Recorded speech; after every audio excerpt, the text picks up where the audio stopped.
안녕하십니까. 로포커스 신세아입니다.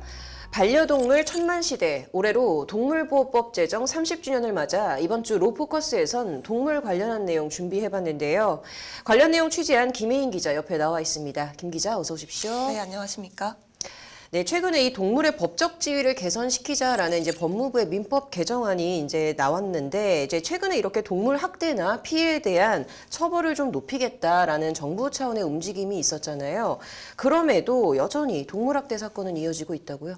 네, 그렇습니다. 그중 지난해 겨울 발생한 이른바 밍이 납치 살해 사건에 대해 이번에 심층 취재를 했는데요. 해당 사건 재판은 진행 중이다 보니 아직 이렇다 할 결론은 나지 않았습니다. 그렇기 때문에 반려견 밍이 유가족들의 마음은 타들어가고 있는 상황입니다. 먼저 작년에 어떤 일이 있었던 건지 직접 사건 현장에 다녀왔습니다. 영상부터 확인해 보시죠. 지난해 11월 20일 새벽 5시 20분경 경기 시흥시에 위치한 한 마사지샵. 영업이 끝난 지 한참 지난 시간임에도 손님으로 보이는 한 남성이 가게 문을 수차례 두드립니다. 진짜 무서워. 가게 주인 A씨는 영업이 끝났다며 돌아가라고 말했지만 계속되는 이 남성의 난동으로 결국 112에 신고했고 경찰이 출동했습니다. 사건이 일어난 건 찰나의 순간이었습니다. 이름이랑 뭘 한 3가지를 써야 되는 상황이었거든요. 경찰한테. 2, 3초 사이예요. 제가 글씨를 되게 빨리 쓰거든요. 이름 쓰고 민증번호 쓰고 전화번호 쓴 상황에 이렇게 훑어봤는데 애기가 없어진 거예요. 깜짝할 사이. 네, 진짜 눈 깜짝할 사이예요. A씨가 경찰 조사를 받던 틈을 타 A씨가 키우는 밍이를 안아들고 유유히 자리를 떠나는 남성 B씨의 모습이 CCTV에 고스란히 찍혔습니다. 골목길로 들어간 지 20분 만에 다시 CCTV 화면에 모습을 드러낸 B씨. 그의 품에 있던 밍이는 온데간데 없이 사라지고 없었습니다. 그로부터 27일 후 이 남성의 집 근처에서 밍이는 참혹하게 죽은 채 발견됐습니다. 부검 결과 두개골 골절에 의한 경막 하출혈로 우측 후지 대퇴골 골절, 견갑부 피하출혈, 좌측 전두엽 골절로 인한 사망으로 밝혀졌습니다. B씨는 경찰 조사 과정에서 강아지를 데려간 건 맞지만 골목에서 놓아줬다고 주장한 것으로 전해졌습니다. 하지만 사체가 발견된 장소는 강아지가 스스로 들어갈 수 없는 구조라는 게 전문가의 소견입니다. 밍이의 크기나 아니면은 견종을 고려해봤을 때 올라갈 수 있는 가능성은 없다고 생각합니다. 다른 물건을 단계적으로 밟아서 올라가지 않는 이상 그렇게 단독으로 올라갈 수는 없죠. 그리고 그런 높이를 강아지들이 즐겨서 올라가는 습성도 없고요.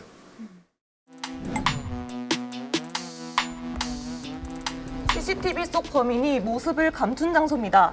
피해자의 가게에서 불과 3분 남짓 거리입니다.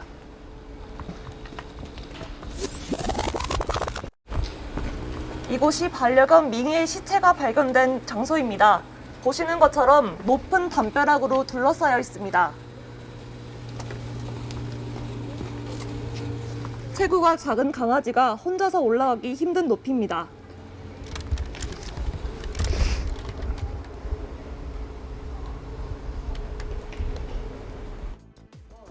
A씨는 B씨를 향한 참을 수 없는 분노도 분노지만 경찰의 무책임한 대응으로 골든타임을 놓쳤다고 울분을 토했습니다.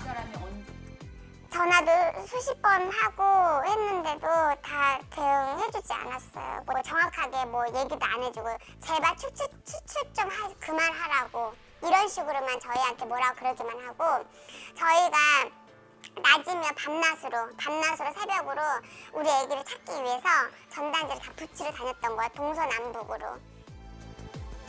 나아가 A씨의 조카 C씨 역시 경찰의 적극적이고도 전문성을 갖춘 수사의 필요성을 강조하며 당시 수사 과정에서의 문제점을 강한 어조로 지적했습니다. 여기 보면은 이제 종결 내용에 보면은 현장에 도착을 했고 관련된 사람은 술에 취한 주최자로 신고자가 있던 곳이 마사지 영업하는 곳이어서 방문한 것이고 근데 그 사람이 어떻게 술에 취한 주최자인지도 어떻게 알고 있는 거고 그냥 왜 그 사람이 그랬는지도 그냥 경찰들이 자기 생각대로 자꾸 사건 전결했더라고요. 이에 대해 경찰 측은 나름대로 최선을 다한 것이라는 답변을 내놨습니다. 블랙박스를 확인해 봤더니 그런 장면은 누가 가져가는 장면이나 강아지는 비추는 장면이 없어요. 그리고 전해들이 없고 그 당시 시가 새벽 시간이라서 상가나 방범용 시 때는 바로 확인할 수 없는 상황이었고요. 피해자가 CCTV를 저희가 못 보게 한다거나 그런 건 없었고요. 나름대로 최선을 다해 수사를 했어요. 결국 혼자서 백방으로 뛰어다닌 끝에 동물 관련 단체들의 도움으로 홀로 외롭게 해온 지난한 싸움을 세상에 알릴 수 있었다는 A씨. 그렇지만 가장 중요한 문제인 가해자 B씨에 대한 처벌은 여전히 아직이라며 답답해했습니다. 그 동물 사랑하는 그 주변 그 사람들이 다 도움을 줘가지고 이렇게 연락을 하게 되었고 모든 상황들을 다 이제 얘기하게 됐는데 가장 중요한 거는 지금 우리 애기를 잃은 지가 1년이나 지났는데 그 처벌이 안 되고 불기소로 처벌 결정이 나서 그런데 너무나 말도 안 되는 진술을 해져 있는 상태여서 지금 저희도 어떻게 해야 될지도 모르는 상황이고. 현재 B씨는 건조물 침입죄, 절도죄, 협박죄로 지난 9월 재판에 넘겨졌습니다. 하지만 민희의 유족들은 이번 사건은 다른 어떤 죄보다 동물보호법이 우선 적용돼 가해자에 대한 처벌이 이루어져야 한다고 목소리를 높였습니다. 저희가 이제 검찰 쪽에서도 이제 동물보호법 위반 관련해서 이제 좀 처리가 계속 안 되고 있으니까 동물살해죄 적용을 해달라고 해서 진정서도 한 거의 100개 넘게 넣었어요. 사람들한테 부탁해서. 근데도 결국에는 불기소 처분이. 생전 엄마 곁을 떨어져 있던 적이 없었다며 민희의 유골함을 침대맡에 소중히 간직하고 있는 가족들. 두 번째 재판이 어느덧 코앞. 그러나 이들의 눈물은 마를 날이 없습니다. 지금까지 애기만 생각하면 그냥 멍해지고 지켜주지 못했던 거 불쌍하기만 한 거예요. 그래서 하루하루를 그냥 어떻게든 살아야 되는 거니까 살긴 사는데 먹어도 먹은 것 같지도 않고 사는 것도 사는 것 같지도 않게. 이번 달 9일 형사재판에 이어 며칠 뒤엔 민사재판도 함께 열릴 예정인 가운데 동물보호법 위반에 대한 재검토가 이루어질지 기추가 주목됩니다. 법률방송 김혜인입니다. 네, 앞서 이 반려견 밍이 납치 살해 사건 피해자를 이제 김 기자가 직접 만나서 사건의 내용 그리고 수사 진행 또 법적인 조치 상황 등 좀 자세한 얘기를 듣고 왔는데 관련해서 이 해당 사건에 대해서 이제 심층 취재를 해 오셨잖아요. 지금 재판이 진행 중이라고 하던데 좀 어떻게 되고 있나요? 네, 밍이 유족들은 건조물 침입, 절도, 협박 등 3가지 혐의로 재판을 진행하고 있습니다. 지난 9월에 민사 형사 1심 첫 재판이 열렸고요. 오는 9일 형사재판 두 번째 공판기일을 앞두고 있습니다. 자, 그런데 이번 사건은 동물이 납치가 됐다가 살해가 된 사건이잖아요. 그런데 정작 이 동물법 적용이 안 된 것 같아요. 네, 동물보호법 위반 혐의에 대해서만 불기소 처분이 내려졌는데요. 한마디로 증거 불충분이 그 이유입니다. 동물자유연대 정진아 사회변화팀장의 말을 직접 들어보시죠. 이제 증거 불충분으로 안 됐던 이유는 아까 말씀드린 것처럼 영상이 없다. 가해를 하는 장면 자체가 찍히지 않았다는 이유로 이제 동물보호법은 적용이 안 된 거죠.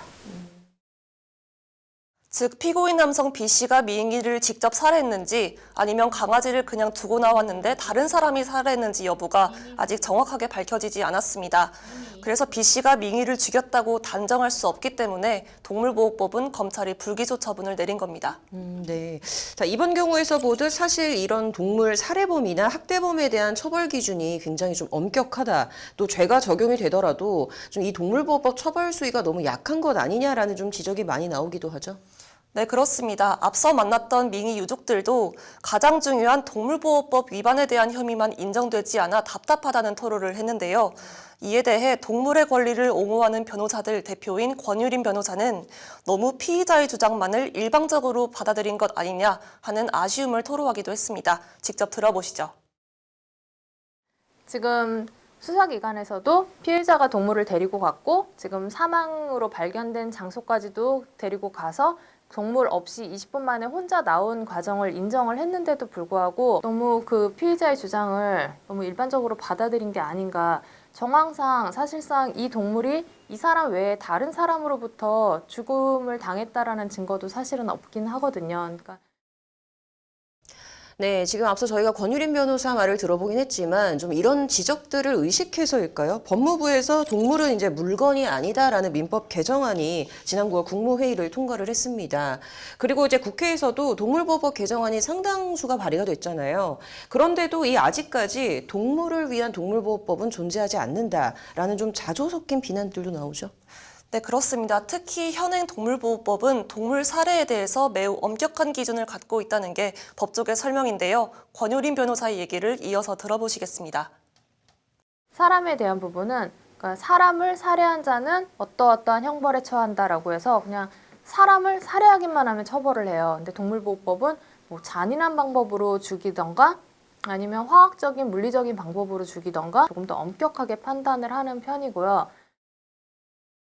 권 변호사는 또 살인 행위에 대해서는 정말 죽이려는 고의가 없었다고 하더라도 미필적 고의를 인정하는 것처럼 동물 학대에 대해서도 미필적 고의를 인정해야 된다고 말했습니다.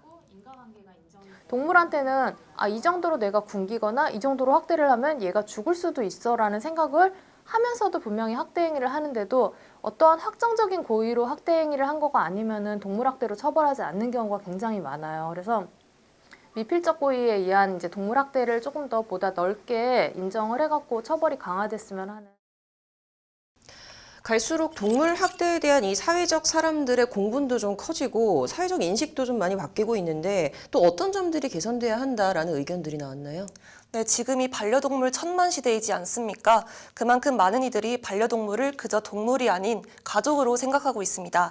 그렇기 때문에 국가적인 차원에서 동물 대상 범죄에 대한 문제의식이 조금 더 심각하게 받아들여지는 등 인식 개선이 시급하다는 목소리가 나왔습니다. 아직까지는 동물이라고 하면은 조금 덜 중요하게 여겨지는 경우도 있어서 그런 부분이 점차적으로 좀 개선이 되었으면 좋겠고, 그리고 일반 시민들 인식도 사실 동물 학대 범죄는 이게 단순히 동물을 대상으로 가해를 한 것도 있지만 사람한테 더 위협을 또 줄 수 있는 부분도 있기 때문에 이제 뭐 사람을 대상으로 하는 범죄의 전조라고 생각을 하고 좀 더 제대로 대처를 하고 시민들도 이런 의견에 공감하면서 동물 범죄에 대한 강한 처벌 방안이 마련돼야 된다는 얘기들을 했습니다. 영상 이어서 보시겠습니다. 법적인 모든 수단을 다 해서 처벌을 받게끔 해야죠. 강아지를 좀 물건 취급하는 게 아직도 사회에 좀 남아있어서 좀 소중한 가족으로 좀 바라보는 시각이 좀 필요할 것 같아요. 요즘에는 강아지들이 옛날 같지 않게 사람같이 생각하고 키우는 분들이 많잖아요. 앞으로 그런 사람들이 없게 처벌이 강화됐으면 좋겠어요. 조금 더 강화가 되면 그런 일이 좀 없어지지 않을까요? 너무 약하잖아요, 사실 지금. 네, 밍이 납치 살해 사건 재판이 이제 오는 9일 시작이 된다고 하셨는데 재판 경과부터 좀 일단 지켜봐야 될 것 같네요. 오늘 잘 들었습니다.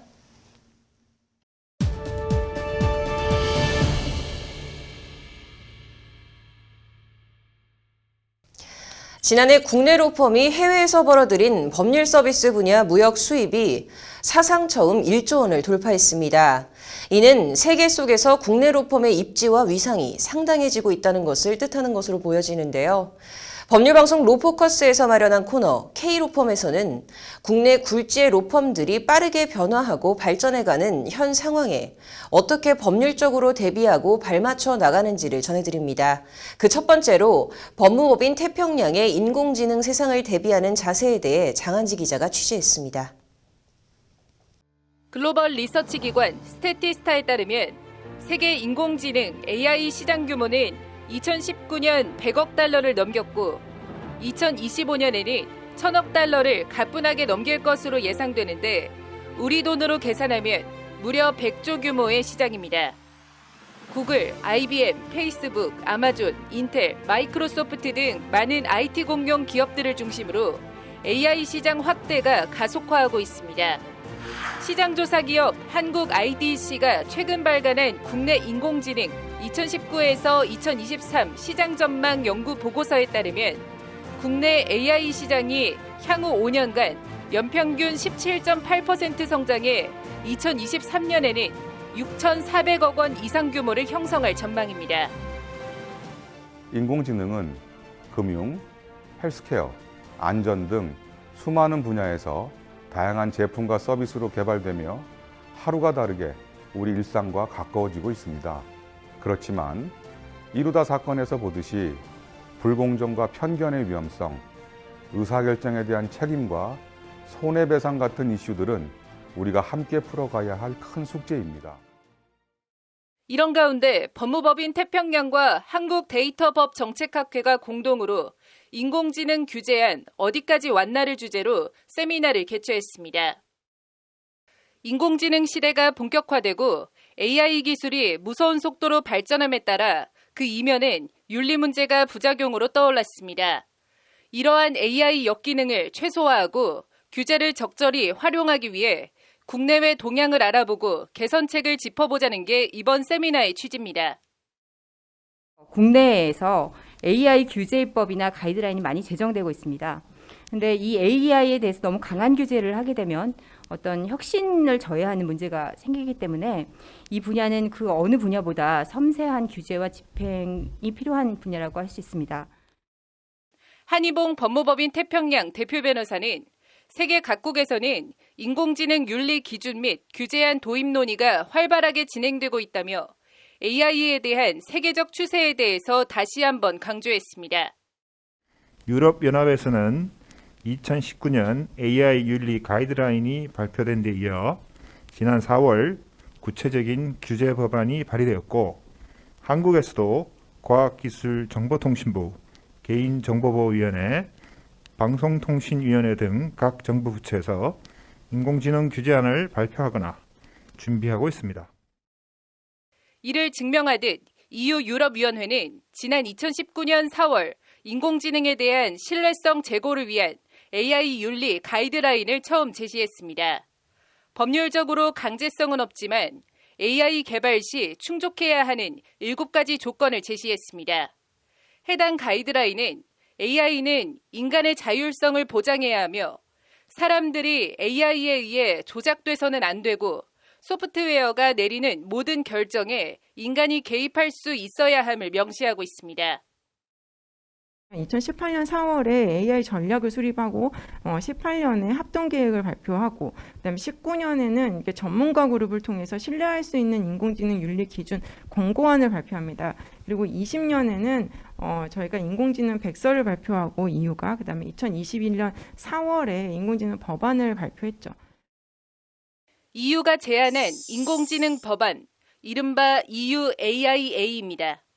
EU의 인공지능 법안 핵심 체계는 AI가 초래할 수 있는 위험을 크게 4가지 단계로 구분하고 있습니다. 인공지능 위험을 수용 불가능한 위험, 고위험, 제한적 위험, 낮은 위험으로 구분하고 각 위험 단계마다 차등적으로 의무를 부과하자는 겁니다. 대표적으로 수용 불가능한 위험은 법안 제5조에 무의식적으로 인간을 조작할 수 있는 중대한 잠재성이 있는 경우 아동, 장애인 등 특정한 취약계층의 취약성을 악용해 위해를 가할 수 있는 경우 등이 나열되어 있습니다. 수용 불가능한 위험의 인공지능은 원칙적으로 금지됩니다. EU의 AI 법안 조문 구성을 이제 보면은 타이틀 1에서는 일반 조항, 2에서는 금지된 AI, 3에서는 고위험 AI 시스템에 대해서 설명을 하고 있고 4에서는 투명성의 의무에 대해서 보고 있습니다. 근데 기업이나 뭐 일반 이 규제 그 수범자 입장에서는 이 고위험 AI에 뭐가 들어가는지가 되게 중요할 것 같고요. 국내 AI 법제의 현황, 이슈와 향후 과제를 주제로 발제를 맡은 윤주호 법무법인 태평양 변호사는 가이드라인 위반만으로는 법적인 제재는 발생할 수 없다면서도 인공지능을 개발, 사용할 때 가이드라인을 토대로 반드시 체크리스트를 만들어 위험과 불안 요소를 판단할 필요가 있다고 조언했습니다. 가이드라인은 아까 말씀드렸던 것처럼 하나의 사회적인 놈을 만들기 위한 아니면 사회적인 뭔가의 합의점을 도출하기 위한 그 과정에서 만들어진 존재라고 생각을 하고요. 이런 것들을 지키면 그래도 우리로서는 최대한의 노력을 다한 것, 그런 관점에서 가이드라인은 준수를 해야 된다. 이후 한국데이터법정책학회장인 이성엽 고려대 교수가 좌장을 맡아 토론이 진행된 가운데 방송통신위원회 측은 EU AIA에 대해 인공지능 법제화를 향해 진일보한 것이라고 평가했습니다. EU의 인공지능 법안이 불명확하고 미흡한 측면이 있긴 하지만 리스크 관리 체계로 규제 패러다임을 전환했다는 점, 그리고 정부 규제뿐 아니라 자율 규제를 혼합해서 인공지능 산업의 혁신 및 사업자와의 협력적 거버넌스를 모색하고 있는 점은 매우 의미가 있다고 생각을. 반면 해당 분야에 몸담고 있는 고재희 카카오 엔터프라이즈 이사는 업계 종사자로서 AI 법제 가이드라인의 현실적인 문제점을 꼬집었습니다. 우리가 제시할 수 없는 기준에 대해서 컴퓨터에게 좀 제시를 하는 건 아닐까라는 생각도 하고 있고요. 한편으로 편향적인 데이터를 학습을 함으로써 편향적인 결과가 나올 수도 있지만 학습할 데이터가 부족해가지고 편향적인 결과가 나올 수도 있다는 점도 고려를 해봐야 되지 않을까 생각. 이외에도 토론엔 이상직 태평양 변호사, 윤혜선 한양대 로스쿨 교수, 이재형 과학기술정보통신부 인공지능 기반 정책과장, 김직동 개인정보보호위원회 신기술정보과장 등이 패널로 참석했습니다. AI의 발전과 AI가 초래할 수 있는 위험이 공존하는 과도기적인 시기, 현실과 혁신 사이 적정한 대응책 마련이 시급해 보입니다. 법률방송 장하지입니다.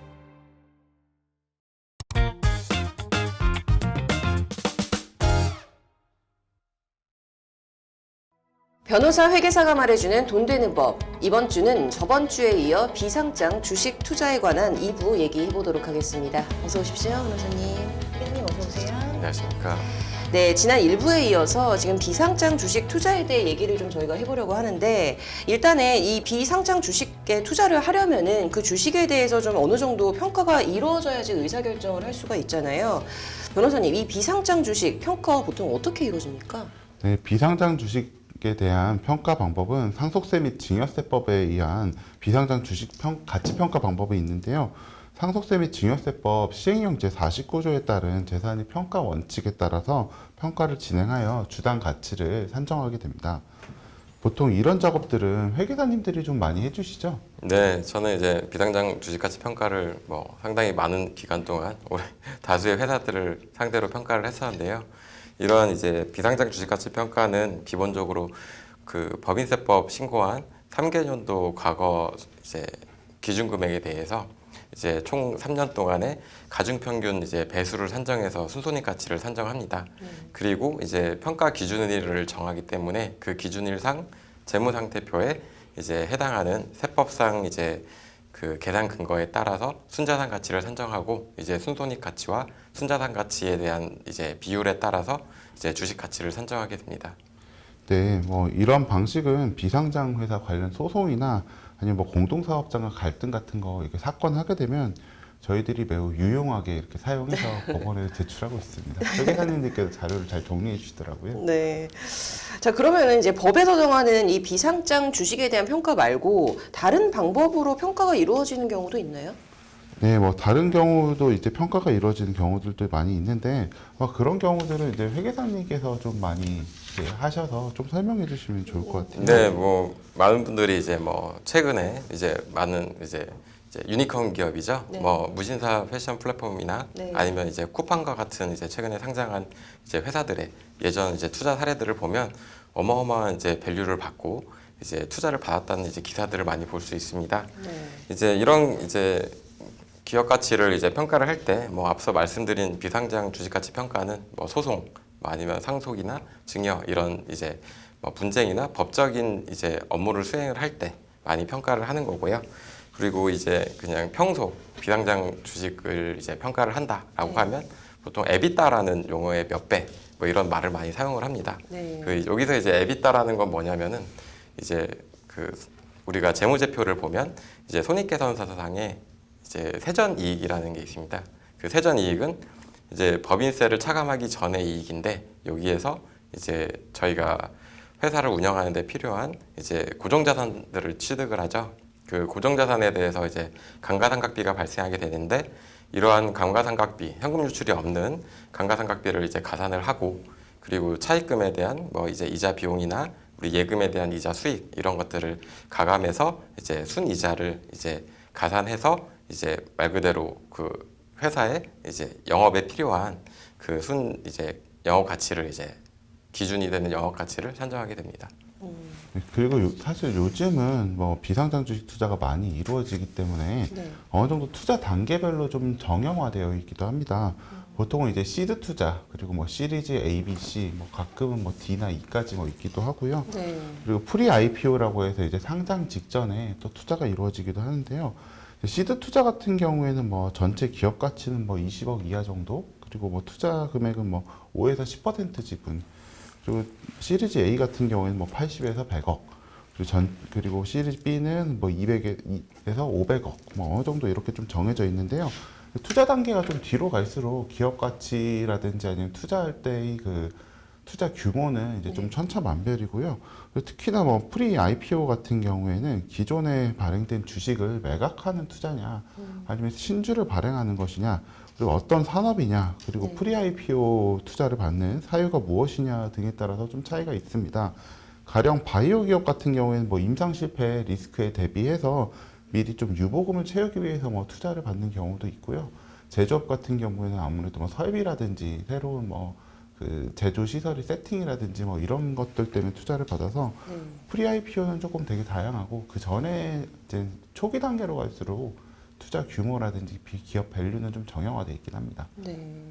네, 변호사님께서 이제 말씀하신 것이 뭐 충분한 이제 기준이 될 수는 있지만 이제 이러한 이제 기업 가치를 산정하는 방식은 이제 시장에서는 매우 다양하게 이제 접근을 합니다. 제가 물론 조금 전에 에비타라는 용어를 말씀은 드렸지만 실제로 이제 뭐 제조업, 바이오 기업 그리고 이제 제가 이제 뭐 요즘 뜨고 있는 플랫폼 기업 이런 기업들의 가치를 실제로 투자 가치를 산정을 할 때는 과거 매출액을 기준으로 뭐 추산을 해서 이제 매출액 기준으로 밸류를 산정하는 경우도 있고 그리고 뭐 바이오 기업 같은 경우에는 초반에 이제 말씀하셨듯이 뭐 유보금 이런 것들 때문에 투자를 받는데 손실이 어마어마하게 나거든요.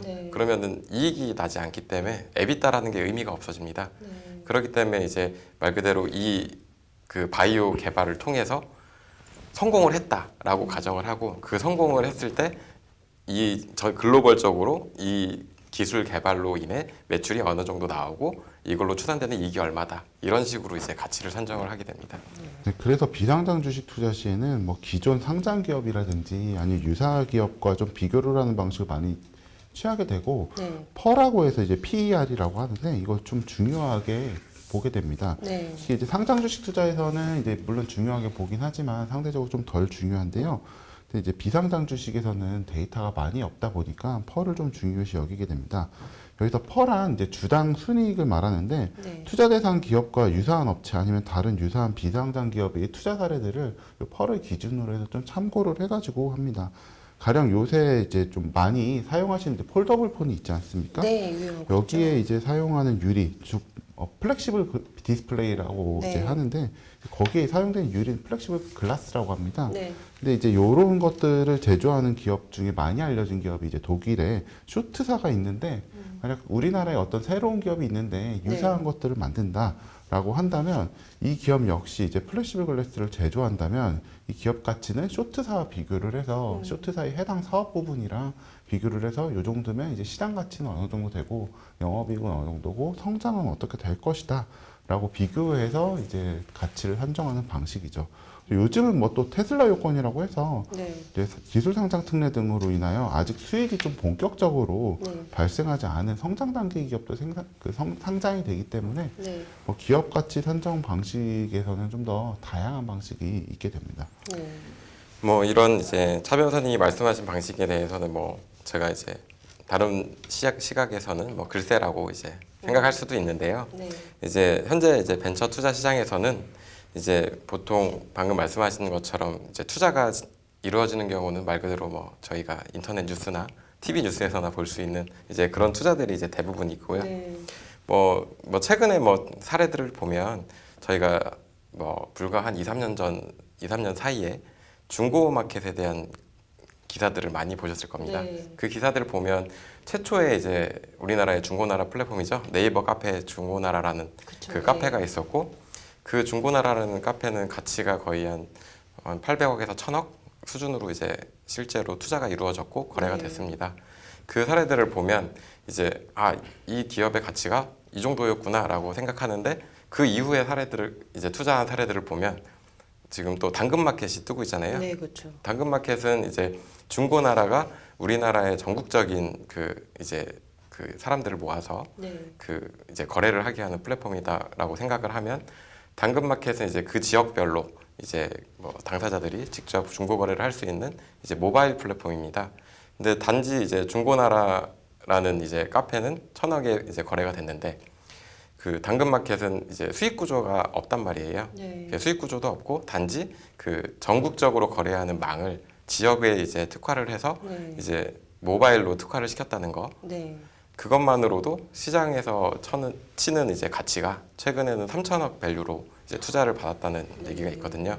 그러면 이제 말 그대로 그냥 이제 가치가 뭐 A라는 투자가 하나가 일어나면 그쪽 시장에 일어나는 다른 투자들이 말 그대로 거품이 생길 수도 있는 상황이 발생합니다. 왜냐하면 정확하진 않지만 A가 1000억이니까 이 A와 비슷하지만 조금 더 뭐 신선하고 말 그대로 이제 앞으로 미래 산업, 이제 지금은 플랫폼이죠. 이제 모바일 플랫폼으로 뜨고 있는 기업에 대해서 훨씬 더 많이 가치를 쳐주고 그에 따라서 이제 실제로 투자가 일어나는 경우도 많이 있습니다. 네, 물론 뭐 저도 보면 이제 바이오 기업에 좀 예전에 좀 투자가 좀 편하게 또 이루어졌던 이유도, 사실 바이오 기업은 이제 기업이 자금이 부족하게 되면 직원들 내보내고 이제 대표님이 이제 비커랑 실린더랑 현미경 몇 개 넣고 계속 연구하면서 버티고 있으면 그만큼 사업이 또 고도화됐다라고 해서 오히려 더 이렇게 높은 가치로 계속 뭐 투자가 되고, 그런 것들은 좀 저도 우려스럽지 않은 건 아닌데, 결국은 뭐 시장 참여자들에게 이제 자신이 기업의 역할에 대해서 좀 새로운 포지션을 해가지고 알리고 하게 되면 그게 또 투자 수요를 불러 일으킴으로써 기업 가치를 올리는 것이라고 뭐 개인적으로는 좀 생각합니다. 결국 뭐 그 투자든 뭐든 자산 가치는 결국 뭐 수요와 공급이 아닐까 싶습니다. 자, 그러면 이 가치 산정에 대한 부분은 좀 여기까지 얘기하기로 하고, 만약에 내가 비상장 기업에 투자를 하고 싶은데 나만 아는 기업을 좀 발굴해내고 싶다. 그럼 지금 어떤 방법으로 좀 찾을 수 있을까요? 네, 보통 기업 발굴 루트는 이제 크게 뭐 4종류인데요. 하나는 이제 다른 투자자로부터 소개입니다. 다만 이제 다른 투자의 세계는 대단히 냉혹하기 때문에 이제 공짜 점심이란 없습니다. 정말 좋은 기업이라면 다른 사람에게 절대 소개시켜주지 않고 자기만 이렇게 어떻게 해서든 자금 구해와가지고 투자를 합니다. 그리고 또 다른 거는 데모데이나 뭐 IR 행사 같은 데 뭐 참여를 하기도 한데요. 요새는 뭐 산업은행이나 정부 기업들에서 많이 하고 또 오픈되어 있기 때문에 이런 행사들에 참여하다 보면 이제 그 기업 대표님들 피칭하는 거 보고 나서 또 따로 이렇게 면담하는 또 공간과 장소가 있습니다. 뭐 이런 곳에서 또 발굴을 하기도 합니다. 그리고 또 회계법인이나 뭐 법무법인 같은 이제 투자 중개 기관을 이용하는 경우도 있고요. 보통 이런 경우에는 일반적으로 이제 컨설팅 피로 뭐 2에서 3% 정도 이렇게 좀 수수료가 수치가 되고, 마지막으로 이제 콜드콜이 있습니다. 콜드콜은 보통 인터넷 뉴스 같은 것으로 이제 기업을 찾아보다가 좋은 기업이다 싶으면 이제 뭐 크레탑이나 키스라인 같은 곳에서 기업 구체적인 내용을 좀 보고 정말 마음에 들면 이제 전화를 합니다. 근데 이제 기업에 이제 갑자기 뜬금없이 전화를 하는 거다 보니까 아무래도 이제 가장 힘든 방법이지만, 콜드콜의 장점은 아직 한 번도 투자를 받아보지 않은 숨어있는 그 진흙 속의 진주 같은 그런 기업에 투자를 할 수 있는 것이 장점인데요. 근데 이제 이 투자에 조금 이제 어려움이 있는 거는, 보통 전화를 하면 이제 그 기업에 이제 재무팀에 이제 막내 사원이 받는데 막내 사원이 이제 딱 전화를 받으면 사기꾼인가? 뭐 바로 이런 생각을 해요. 그걸 뚫고 이제 이사님이랑 통화하는 것이 사실 가장 큰 어려울 것 관문입니다. 같은데.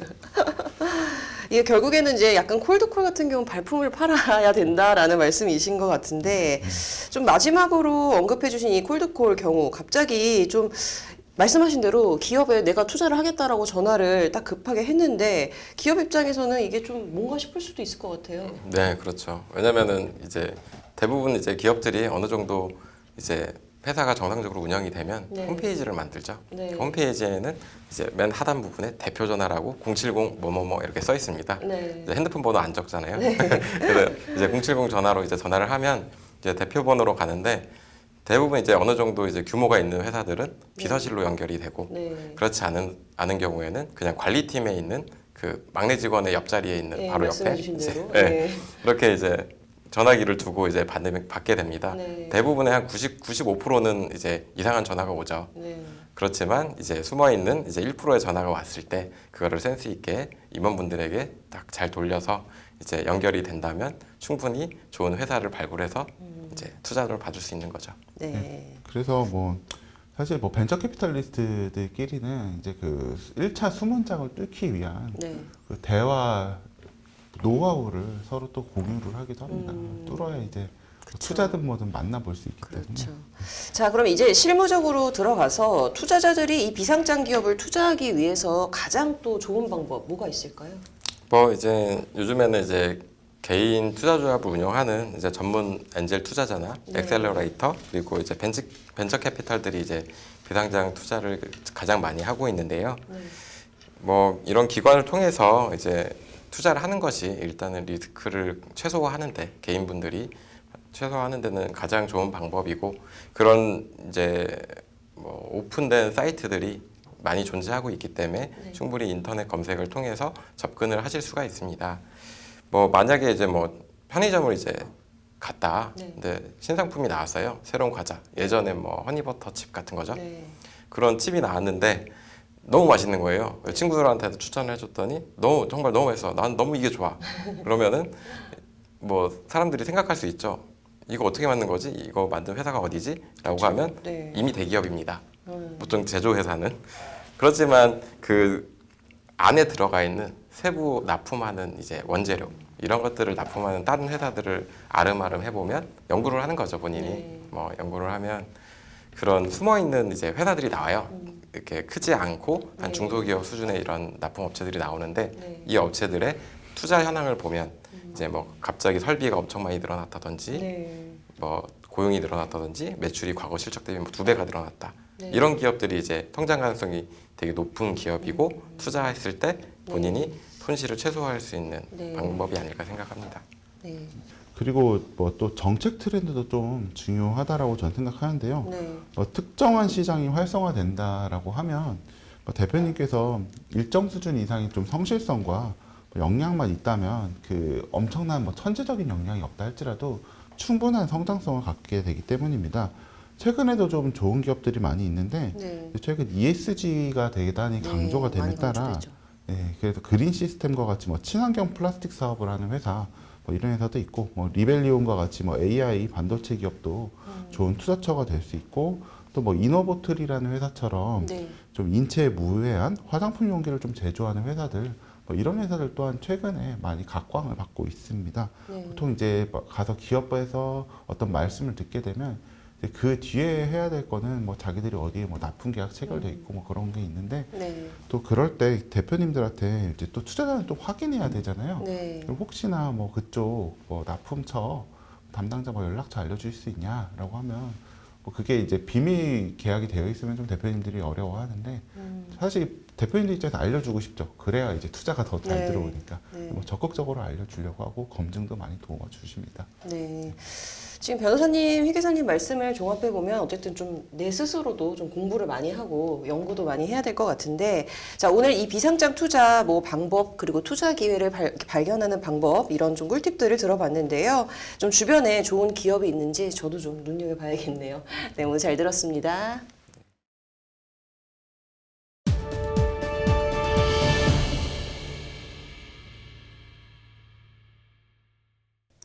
이번 주 로포커스에선 반려견 천만 시대에 발맞춰가지 못하는 동물보호법에 대한 내용 짚어봤습니다. 지난 1991년 제정된 동물보호법은 반려동물을 가족으로 여기는 의식이 확산되고 있는 지금과 조응하지 못한다는 지적을 받아오고 있죠. 이렇게 변화하는 반려동물 인식의 또 다른 이면, 점점 다양해지는 동물 학대라는 모순된 형태 역시 기존의 법으로 해결하기가 힘든 상황입니다. 올바른 동물권 보장의 길이 조속히 열려야 하는 이유입니다. 로포커스 여기서 마치도록 하겠습니다. 시청해주셔서 고맙습니다.